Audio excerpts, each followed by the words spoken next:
Welcome back, all my fight fans. Today, we're going to be giving you guys our predictions for UFC 303. I am happy that we waited to do our prediction video for this because the main event changed a couple different times. We finally have a solid card.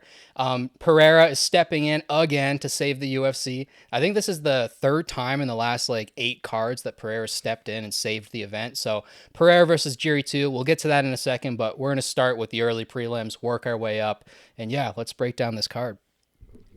So kicking off the early prelims here, we have a bantamweight bout between Ricky Simon and Vinicius Jr. No, not Vinicius Jr.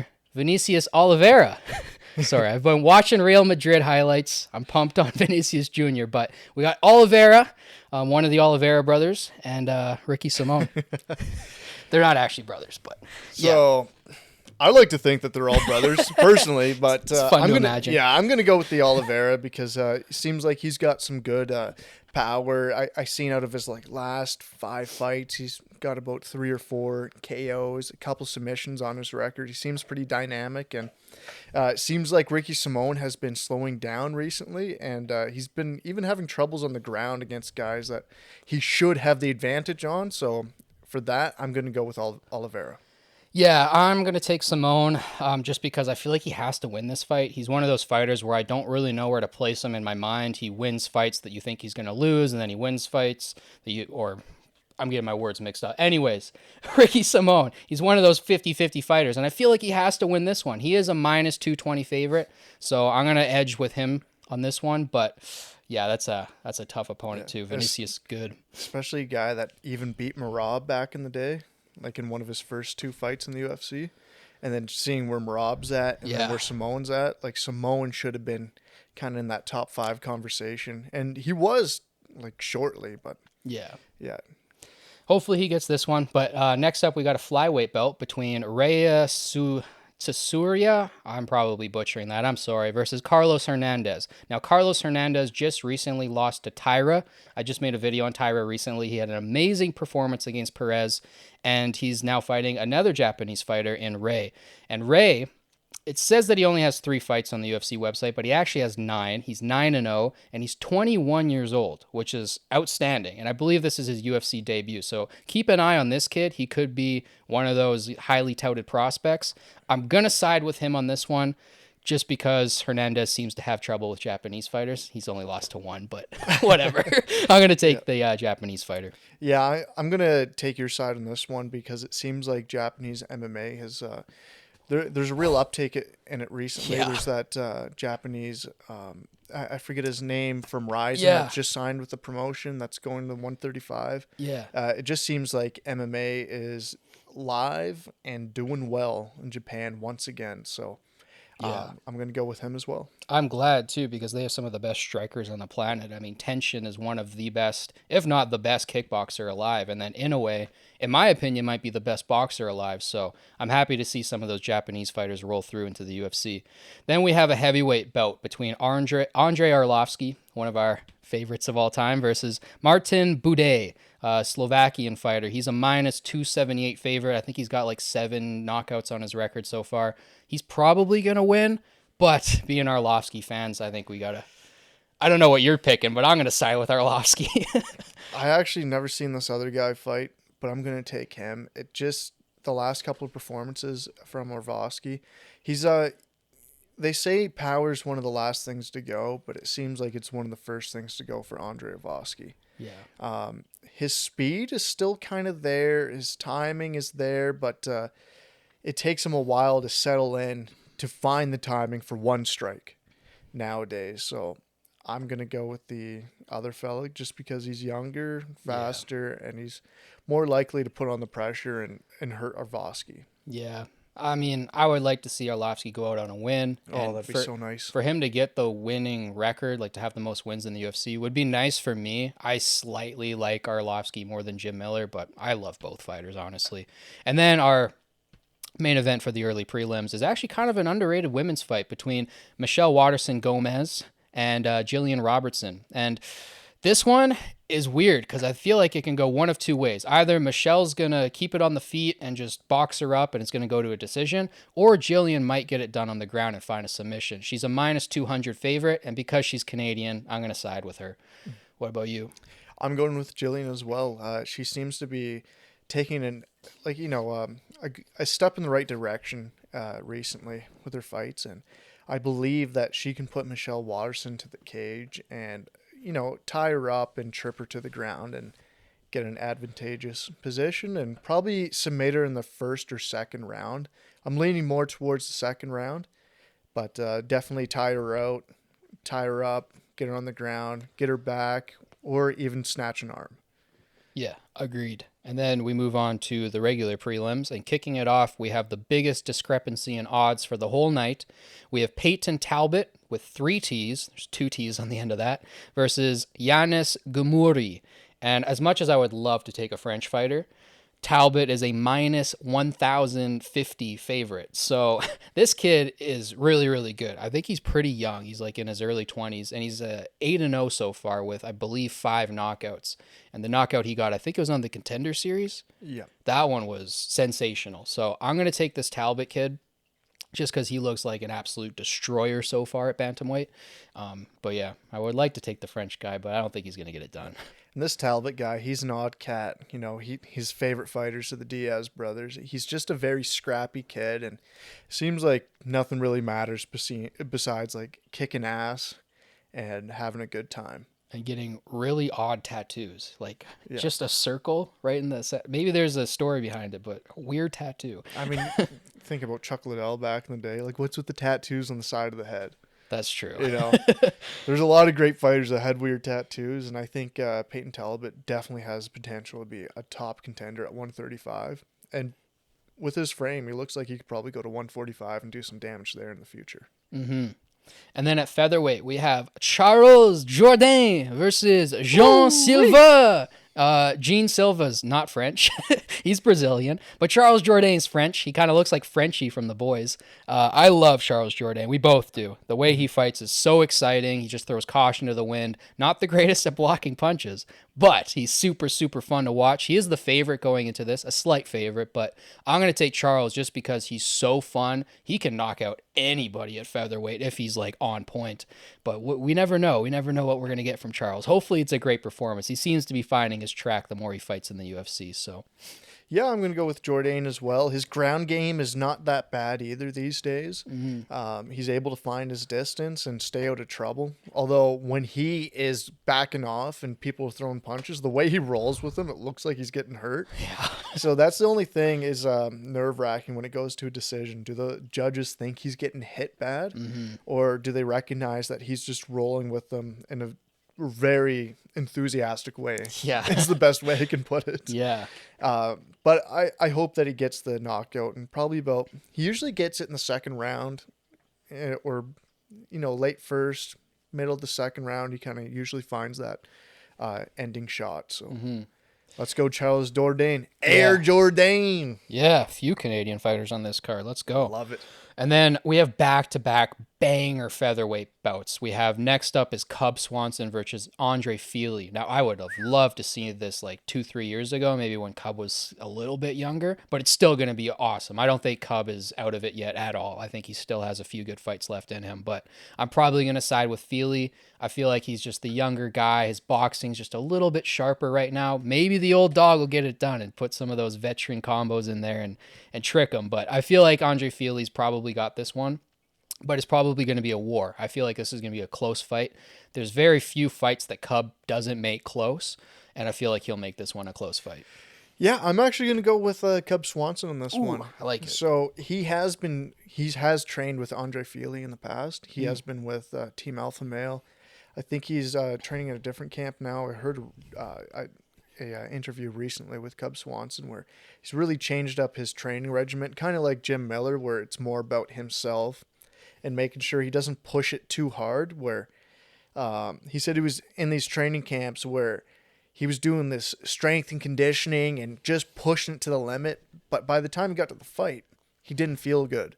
So now he's found that perfect balance, probably a little bit too late in his career to really find a belt. But at this point, I feel like he's loose and he's not fighting too much where he's going to be carrying injuries all the time. So I'm going to take Cub Swanson on this because I love his boxing and he knows how to bite down that mouthpiece. Mm-hmm.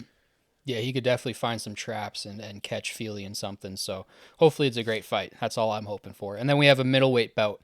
And this one, I am siding with one guy decisively. But we have Joe Pyfer versus Marc-Andre Barbeau. Now, even though Joe Pyfer is the minus 250 favorite, and you should probably bet on him, I'm going to take Barbeau, not just because he's Canadian, but I'm not really the biggest fan of Pyfer. When he's on the mic and stuff, he just leaves a sour taste in my mouth. So I want Barbeau to put it on him and knock him out, especially because he's Canadian. But if you're betting your money, you should probably go with Pyfer on this one. So personally, I want Barbeau to win. Big time. But one thing about him, he is susceptible to straight punches. Joe Pyfer has a piston on him. Yeah. He hits so hard. If he's able to just find that right angle to just throw that right hand, he will floor you. You're done. You won't get back up. That's what's gonna happen. Yeah, he hits harder than Ngannou, bro. Yeah, that's right. So I'm gonna take Pyfer, but Barrios in my heart. Yeah. That's who I'm cheering for. Same. I would not bet money on this fight because it can go either way, and especially if Barrio can make it past the first round. Jack Hermanson was able to show us that Joe Pyfer, he slows down, but at the same time, that was a 5-round fight, and he was able to do that. This being a 3-round fight, I think this is in Joe Pyfer's favor. Yeah. And if Barrio is able to get it to the ground and get in tight where he's not, where he doesn't give Pyfer to get that distance to just get those power shots in, he definitely has a chance. But I want him to win so bad. Me too. Me too. We're rooting for you, Mark. Yeah. And then to kick off the main card, we have an awesome bout. I thought this should have been the co-main. We'll talk about the co-main in a second, but I thought this should have been the co-main. It's Ian Machado Gary, sorry, versus Michael Venom Page. And this one is very, very interesting to me stylistically because you have two fighters who kind of stand at an angle when they fight. And both of them have great kicks. I think Gary has very, very nice body kicks, very nice roundhouse kicks, whereas Michael Venom Page has really nice front kicks, and he could throw axe kicks and all sorts of different stuff. He's very, very dynamic with his kicking game. When it comes to the punching, I might give Gary the slight edge, only because he seems to have a lot of power in his hands, but at the same time, MVP's boxing is amazing. So from a striker's perspective, this is like the best fight of the entire, well, besides the main event, the best fight of the entire card because the kickboxing styles and the way they match up is so interesting to me. And then you also have the age. You know, Michael Venom Page, I believe, is like 36 now. He's getting up there a little bit, whereas Ian Gary's like 27, 28. He's kind of just hitting his prime. So I wonder if that's going to factor into the mind games as well. Both guys like to trash talk a lot. I wonder how that's going to play into the press conference and the stare down and all that. So there's a lot of X's and O's going into this fight that makes it very, very hard for me to call it. I'll probably take MVP by decision because it's a 3-round fight. I don't really see either guy getting knocked out because they're so high level, but that's not saying that there won't be a knockout in this fight. It's very, very high probability that there might be a knockout at some point, but I'll take MVP by decision. But this is a hard one to call for me. And I'm going to take MVP by TKO knockout, probably in the 2nd or 3rd round, That's fair. I'd say. You think he's going to figure him out? Yeah, and the reason being is, so Ian Gary, he has decent leg kicks, but they're calf kicks. Calf kicks don't really work on MVP with his style, with how he's able to dart in and out. If you want to leg kick him, you have to go full force and make him fall on his ass. That's the only way you beat him. What was his name? Diego Lima? Yeah, Diego Lima was able to time a leg kick, chop right through it, devastating, and get a devastating knockout on MVP. The only TKO loss of his career in karate and MMA. So, with that being said, with the traditional kickboxing with Ian Gary, I don't think it's going to be enough to actually put MVP in any danger because he doesn't move fast enough. And I think MVP is going to take advantage of that, play around the outside, and he's going to frustrate Ian Gary into coming forward, or else he's going to lose the fight. So he has to force himself to move forward on MVP. And he's just going to set so many traps that I don't believe Ian Gary's going to have answers to. That's fair. You know, the experience, yeah, that's definitely going to come into play. And I just hope that MVP's not too old, where he's a little bit chinny, or he's starting to lose some speed, where he can't do what he wants to do. I don't think he's quite there yet, especially after that last performance. That was Masterful. a great performance. I do think Gary's a slightly better striker than Holland, and he definitely has more power, I think. It's just if Gary can catch him with a straight or an elbow. I don't think he's got elbows like Darren Till, but that is one fighter who I think Ian Gary reminds me of, at least on his come up. You know, Ian Gary's got like T-Rex arms. He's got like the same reach as McGregor. That's one thing that I saw 74 here. inches. The reach was a large discrepancy here. I think it was a 5-inch reach difference. 79 for MVP and I believe 74.5 for Gary. So that could come into play as well, that reach advantage, because they are the same height. They're both 6'3", and they have the same leg reach, but there's a 5-inch discrepancy in the reach in the arms. So yeah, I wish this was on the UK card, because Ireland versus UK, this would have been great for the fans for the UK card. But this is a stellar fight though. It is unbelievable. Yeah. It's going to be so entertaining. It's any MVP fight. There's only been about 2 boring MVP fights in his whole career.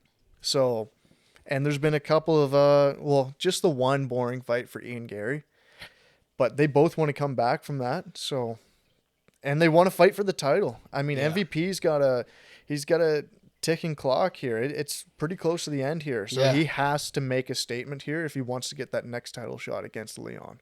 Yeah, MVP's at number 14 and Ian's at 7. So if he takes number 7, that's 1 or 2 more fights and then he's at the belt. So probably just one more fight after that and then he's fighting for the belt. So hopefully, I want MVP to get it done, because you and me have been watching him forever. I remember his debut in Bellator, baby. Whew. Yeah. He's nasty. Yeah. That's my highlighted fight of the night. That's the Berg highlighted fight of the night. That's the one I'm looking most forward to. And then we have a women's bantamweight fight that is honestly kind of underrated. I think Maria Bueno Silva is one of the most aggressive, violent female fighters on the roster, and I'm actually excited for this fight, because she's fighting Macy Chason. She's a minus 200 favorite, Silva is, but Chason, she's a smart fighter as well. And who did you say she had a win over? Dumont, yeah. So Dumont is also up and coming in the rankings as well. Yes. So I think this is going to be a fun women's fight. I don't know what this exactly means for the division. Bantamweight's a little bit weird right now. This is number 3 versus number 7, so obviously whoever wins this is going to be probably getting a title shot or close to a title shot after this. But yeah, who do you have for this one? Macy Chason, she's gritty. She gets in the pocket. She's not afraid to fight dirty. Mm-hmm. But Mayra Bueno Silva has that aggression to her. She can put the lights out on people. She can submit you. And this being a 3-round fight compared to her last fight being 5 rounds, you've seen how dominant she was in the first, second round. And then it just completely dipped off. It was actually about a round and a half that she was actually dominant in. So, training 3 rounds against a top contender at 135 and Macy Chason, I think she's going to put on a show. And I believe her kickboxing is sharper, and same as her ground game. Her ground game is really nice. Yeah. I got Silva probably by 2nd or 3rd round TKO, maybe on the ground. We'll see. Yeah, I'm going to go submission 2nd round. Okay, and then we have a light heavyweight bout. This, besides the Talbot fight, this is the other fight that I think possibly could be a lock, but we'll get to that in a second. Anthony Smith versus Ulberg. Now, this was supposed to be Ulberg versus... So, initially, it was supposed to be Jamal Hill versus Khalil Roundtree. Mm-hmm. Then it got switched over to Jamal Hill to Carlos Ulberg because Khalil Roundtree failed a test. Then Jamal Hill falls out, and in comes Anthony Smith as per usual. If it's a top 15 and somebody drops out, Anthony Smith always fills in that spot. Yeah. So, and he took that last week, this fight, but he also said he's been training with Jamal Hill for 4 weeks, helping him fight. helping with this training camp. Hmm. So he's actually already been studying Carlos Ulberg, so that's going to help out. He is in shape, so Hmm. it's not like somebody coming off the couch. Yeah. So it is going to make things a little bit more interesting. Now it's just going to be more wrapped around, okay, what's Anthony Smith going to do to Carlos Ulberg rather than what is Jamal Hill doing to Carlos Ulberg. It's Yeah. going to be interesting just with that. With Allberg, like if I again, I don't want to tell anybody to bet money because if you guys lose money, don't bet money because I say anything. But I think it's a pretty good lock to say that Carlos Ulberg is going to get the first round knockout because he's got tremendous power, great boxing, and he's what 10-0. He's got a bunch of knockouts. I don't really see a path to victory for Anthony Smith unless he just, tucks the napkin in his shirt and just starts eating and he beats up Carlos's hands with his face. I really don't know how Smith can squeeze out a victory unless he gets like in his last fight, like something happens, they get to the ground and then he finds a submission or something. I just don't see it happening. I think Ulberg is one of those prospects in this division that's a real problem for people. And a fight like this is really, that's going to be a name on his record that's really going to hype him up for the next fight. I think he's like just a couple fights away from getting into that title picture. And he's one guy that's really, really mean and he's got a lot of power. I feel like he can do some damage and upsets a lot of guys in light heavyweight. So I got Ulberg first round KO and I'm pretty confident in it. If Ulberg does not get the knockout in the first round, I believe Anthony Smith is going to clinch him up, Could possibly happen. get him to the ground and submit him in Yeah. the third round, or possibly even get a TKO in the clinch. So Yeah, it could happen. I'm going 70%, 60-40 Ulberg to Okay. Anthony Smith. Yeah, I'm more like 80-20, but But I'm a big fan of Anthony Smith. that's fair. So I'm going to, if I were to make an official pick, even if it's just with my heart and not with my head, I'm going Anthony Smith by finish. If we're doing betting odds, I would say a finish past 1.5. Yeah, Ulberg is a minus 500, so he's the second biggest favorite on the card. Like I said, round one KO for me for Ulberg. Don't put your money on the line because I said something, but that's my educated That's opinion. also probably better than my pick. Yeah, I'm going to be honest. I love Anthony Smith. That's why I'm yeah. taking him. I don't love him, but I do like him, and I have a lot of respect for Smith. So thank you for stepping in, as always. Thank you for saving cards. I love fighters like that.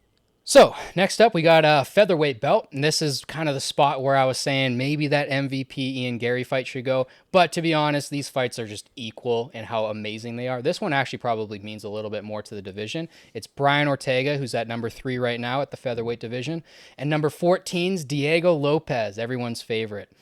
This one is hard for me to break down. I really just want it to go to the ground immediately. I hope they just like start from sitting, but I really want to see how the jiu-jitsu plays out. I know Hunter was saying just before we started this that Diego Lopez was kind of an up and coming jiu-jitsu guy. He could have been a multiple time world champion if he stuck with it, but he came to MMA. And Brian Ortega, man, I still think he's got what it takes to stay in that top 5 and get it done in this fight. So I'm going to take Ortega probably by like second or third round TKO. I think he'll just make it dirty. He'll mix in some elbows, that Mexican boxing style. I think he'll find his shots and he'll cut Lopez up and make it a dirty fight. But I also would not be surprised if Diego Lopez walks in there and knocks out Brian Ortega in the first round and just slices through him like butter. I would not be surprised at that result either. Diego Lopez is a minus 135 favorite, but I think this is a very close fight. Who do you got? Well, speaking of Mexican boxing, who's been in Mexico boxing? It's Diego Lopez. All right. He's been a head trainer in Mexico, mostly doing jiu-jitsu, but running like full MMA practices and everything. You see him pretty much every other weekend, cornering fighters at Bellator, PFL, UFC, you name it. He's at those events. He's always training. He's in the room getting the work in. I don't have a doubt in my mind that he takes this win. And you know what? With Brian Ortega and Diego Lopez, I feel like their jiu-jitsu does kind of cancel each other out.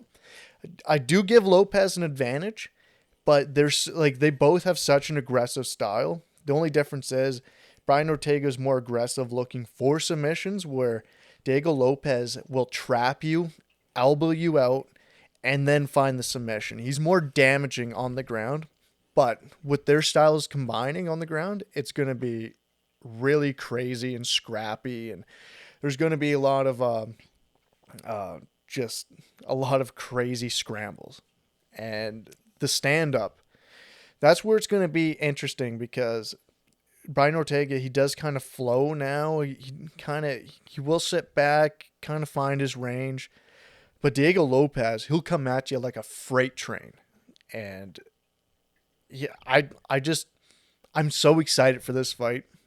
To me, I do like how this is the co-main event.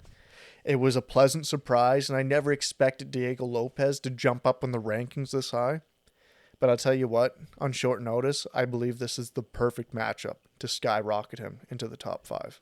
Oh, yeah, this is, if I had to make a fight for him in the top 5 for him to win, it would probably be this one, to be honest with you. I just think with Ortega's experience, he still might have something to say, but at the same time, this Diego kid, I mean, he's hitting it at the right time, too. You said he was like 29 before we started this, so he's like just hitting his prime. It's perfect timing for Lopez. Everything in my mind says that Lopez is going to win. Besides, that small bit of my mind that's like, well, maybe the veteran will get it done. We've seen Ortega in so many high-quality fights. Who knows? But anyways, getting on to the main event. This is the one I think most of you guys are most excited for. Alex Pereira and Jiri 2. And breaking this one down, it's the odds are pretty even. Pereira's a slight favorite.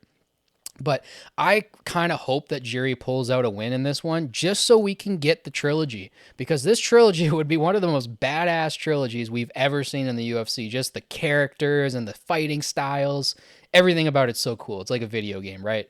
So I hope Jiri wins, but if I have to use my brain on this one, I'm probably going to pick the exact same result as the first fight, Pereira by first or second round knockout, because when he's on the feet and you stay on the feet with Pereira, he's going to figure you out. Unless you've had like 4 fights with him, you really, really study him, and you're like the highest level kickboxer yourself, like Izzy, I don't think you're going to be able to figure him out. I think you're going to need to be in there, 10 plus rounds with him to really get a feel for that guy, because he's so unique. We say it all the time, like his striking's lazy in spots, but in other spots, he's got such perfect technique. The way he throws hooks is just beautiful. I mean, it's not the same as like a boxer would throw that kind of hook, but the way he lands those and the way he landed that last one, like we were saying with the bottom 2 knuckles knocking him out, like he's got his ways of finding shots. So I think Pereira is going to knock Jiri out. Sadly, I hope Jiri gets the knockout, but what do you think? Like, everything Pereira does is just a setup.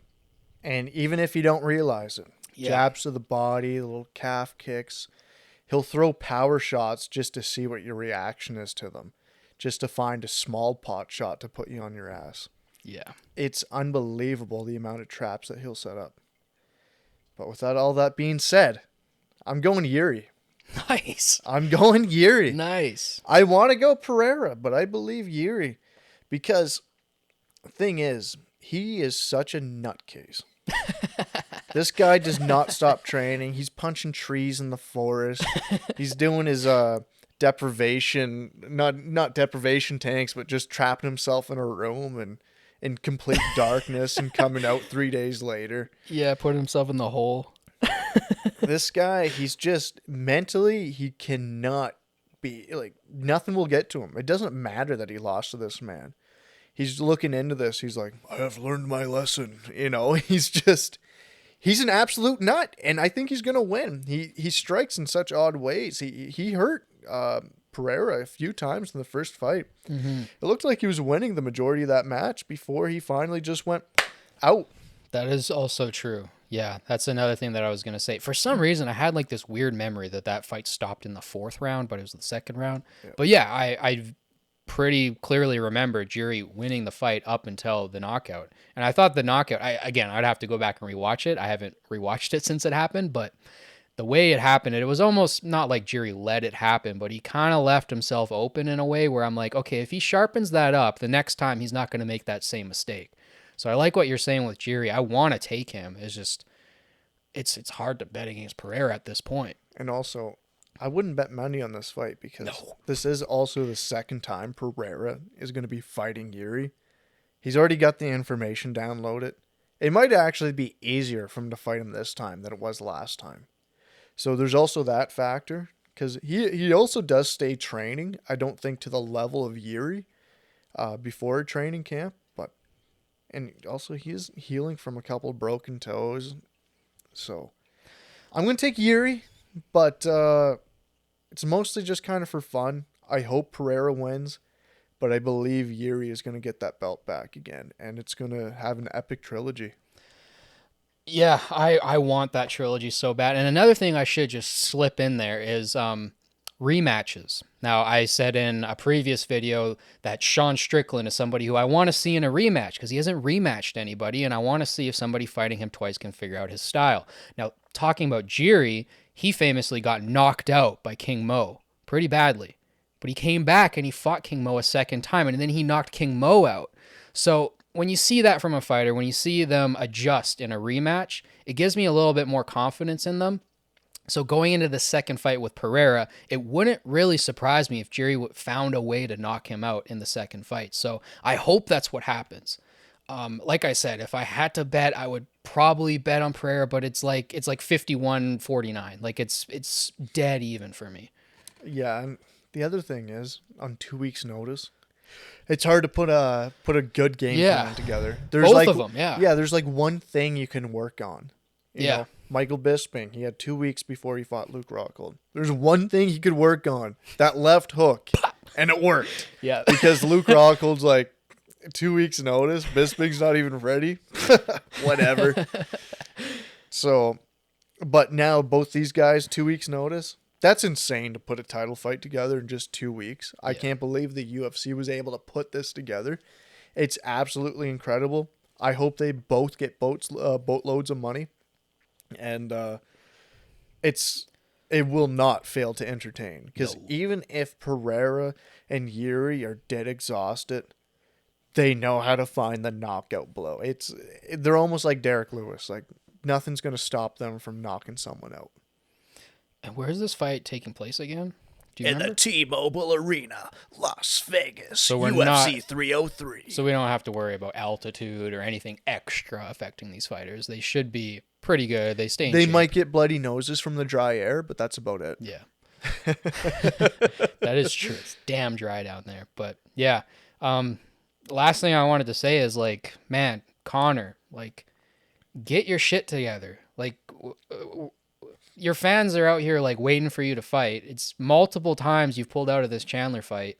We don't get reasons why.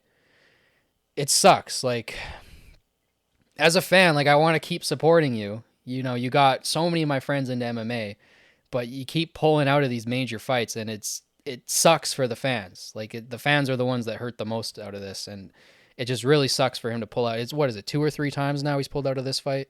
Yeah. It's just, I feel so bad for Michael Chandler. He deserves this fight. He deserves the payday. He deserves a shot. I mean, he's getting older.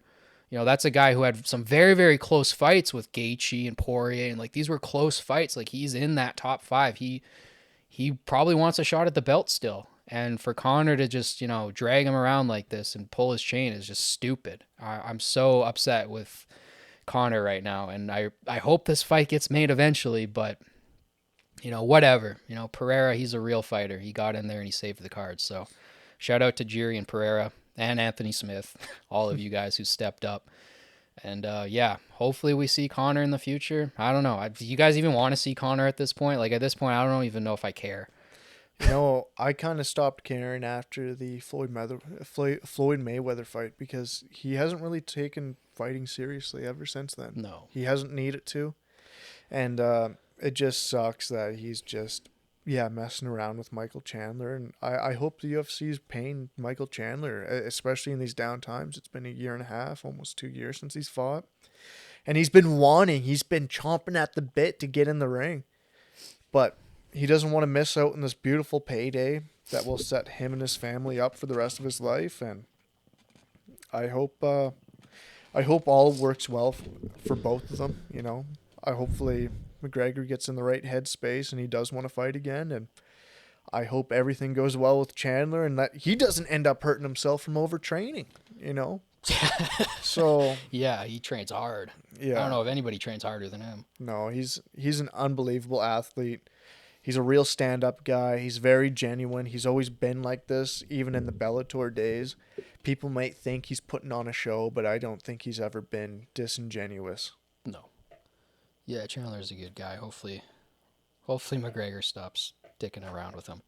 But yeah, let us know down in the comments. Who do you guys have winning all these fights? Who do you guys have winning the main event? Let us know your thoughts down below. Don't forget to like and subscribe. It helps boost this channel and the algorithm. Pow! And I might do a breakdown video if these fights are entertaining, which I'm sure they will be. Oh, for sure. So stay tuned for that. And yeah, thank you guys all for watching as always. Means the world to me. I'll catch you guys in the next one. Peace. Peace.